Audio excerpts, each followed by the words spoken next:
दोस्तों, दुलार चंद यादव के ऊपर 3 जगह गाड़ियां चढ़ाई गई। उनकी हड्डियां इतनी जगह से टूटी है कि डॉक्टर भी गिन नहीं पाए। दुलार चंद यादव की पोस्टमार्टम रिपोर्ट सामने आ गई है और इसके साथ ही दैनिक भास्कर ने एक इन्वेस्टिगेशन किया है, जिसमें उन्होंने पोस्टमार्टम करने वाले यानी कि जिसने दुलार चंद यादव का पोस्टमार्टम किया था उनसे बातचीत की है। उन्होंने अपनी फाइंडिंग्स में क्या बताया है, एक एक करके एक एक बात आपको बताएंगे कि आखिर दुलार चंद यादव को कहां कहां पर चोट लगी हुई थी। और ध्यान रखिए, आप ये सुनेंगे तो सच में आपके भी दिल में जरूर दर्द होने लगेगा। जिस तरह से उनके साथ बर्बरता की गई है, उसकी ये कहानी पोस्टमार्टम रिपोर्ट में सामने आई है। लिखा गया है कि फेफड़े दोनों साइड से पंचर हो गए थे। गाड़ी का वजन इतना ज्यादा था कि हार्ट पूरी तरह से चपटा हो गया था। हार्ट के वॉल्व बाहर निकल गए थे, जिसमें उसमें जरा सा भी ब्लड नहीं था। बाएं शोल्डर की हड्डी उखड़ गई थी। उनका हाथ चारों तरफ घूम जा रहा था। दोनों जांघ और एक तरफ का कूल्हा टूटा था। कमर से नीचे का हिस्सा पूरी तरह से फ्री हो गया था। बाएं पैर की एड़ी में गोली मारी गई थी, जो सीधे आर पार हो गई। रिपोर्ट के अनुसार मौत के बाद करीब से ये गोली मारी गई थी, यानी कि मौत के बाद इस गोली को मारा गया है। ये खुलासा दुलार चंद यादव की डेड बॉडी की चीरफाड़ करने वाले पोस्टमार्टम कर्मचारी महिपाल ने किया है। महिपाल ने ही दुलार चंद का ब्रेन से लेकर पेट तक खोला और मेजरमेंट कर डॉक्टर को एक एक पॉइंट बताया है। पोस्टमार्टम रिपोर्ट में लिखा है, सिर में पीछे साइड में 3x2 इंच का गहरा घाव है। चेस्ट पर राइट साइड में घाव है, टायर के निशान है। चेस्ट पर लेफ्ट साइड में टायर के निशान है। चेस्ट में दाएं साइड रिब की 12 की 12 हड्डियां टुकड़े टुकड़े हो गई हैं। चेस्ट में बाएं साइड रिब की 8 हड्डियां कई टुकड़ों में टूट गई हैं। दाएं हाथ पर 2 जगह गहरे घाव हैं। इसके अलावा बाएं पैर में दाहिने तरफ से गोली का 2 इंच का एंट्री पॉइंट है। बाएं पैर में बाएं तरफ से गोली का 2.5 इंच का एग्जिट पॉइंट है। बाएं पैर में 2 से 2.5 इंच का आर पार साफ होल क्लॉटिंग के साथ भी है।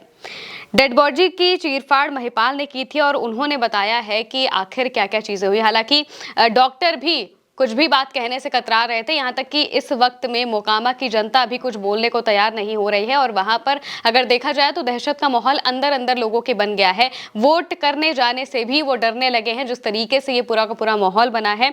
महिपाल ने अपनी बातों में क्या बताया है आपको बताते हैं। इसमें लिखा है, पसली की दोनों तरफ से हड्डियां टूटी हुई थी। दोनों तरफ 12-12 हड्डियां होती हैं। दुलार चंद की दाएं साइड पसली की सभी हड्डियां कई टुकड़ों में टूट गई थी, जबकि बाएं साइड की 8 हड्डियां टूटी थी। दोनों तरफ की हड्डियां इतनी जगह से टूटी थी कि गिनना मुश्किल हो गया था। पसली की हड्डियां जगह जगह टूटकर अंदर की तरफ जहां तहां शरीर में ही धंस गई थी। पसली की हड्डियां फेफड़े के दोनों साइड आर पार होकर पंचर कर दी गई थी। पेल्विस यानी कि कमर टूटी हुई थी। दोनों जंघा टूटा हुआ था। पसली की हड्डी टूटे तो फेफड़े को पंचर किया।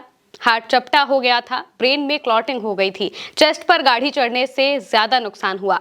स्पॉट डेड थी। चेस्ट पर गाड़ी चढ़ने के कारण ही हुई होगी।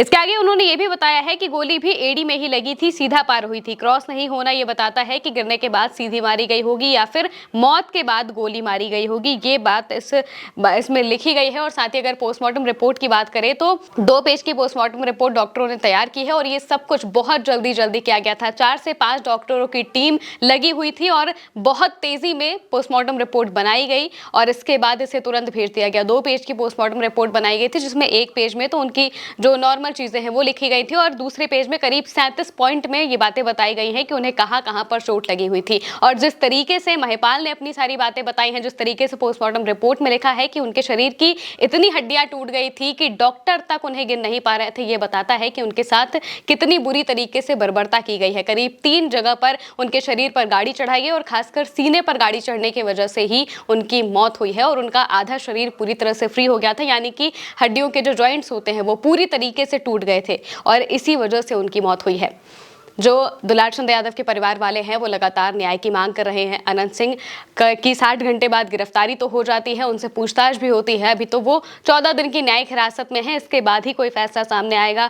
वो अपनी बातों में हमेशा यही बात कह रहे हैं कि मैं उस वक्त वहां पर मौजूद नहीं था, उन्हें किसने मारा मुझे नहीं पता है और अपने आप को इस पूरे प्रकरण से दूर करते हुए दिखाई दे रहे हैं। लेकिन जिस तरीके से चुनाव के बीच में ये हमला होता है, ये मौत होती है और इतनी बुरी तरीके से इतनी बर्बरता के साथ होती है, ये बहुत सारे सवाल खड़ा कर रहा है मौजूदा सरकार पर भी और मौजूदा प्रशासन पर भी कि आखिर प्रशासन कहाँ था और किस तरीके से 40-40, 50-50 गाड़ियां लेकर आचार संहिता के वक्त काफिला जा रहा है और पुलिस रोक नहीं रही है। यानी कि पुलिस पहले तो जो जहां पर भी जनसभाएं होती है वहां पर लगी होती हैं, वहां पर लोगों की सुरक्षा के लिए लगी होती है, लेकिन क्या उन्हें ये दिखाई नहीं दे रहा था कि 40 से 50 गाड़ियां लेकर कोई व्यक्ति सभाएं कर रहा है, लोगों के बीच में जा रहा है और जिस तरीके से दुलार चंद यादव की हत्या की गई है। ये बिहार में सनसनीखेज मामला बन चुका है और 14 दिन की न्यायिक हिरासत में अनंत सिंह को भले ही रखा गया है, इसके बाद ही फैसला आएगा। तब तक नतीजे भी आ जाएंगे बिहार के कि आखिर जनता किस तरफ है। लेकिन मोकामा में मौजूदा वक्त में भी दहशत का माहौल देखने को मिल रहा है।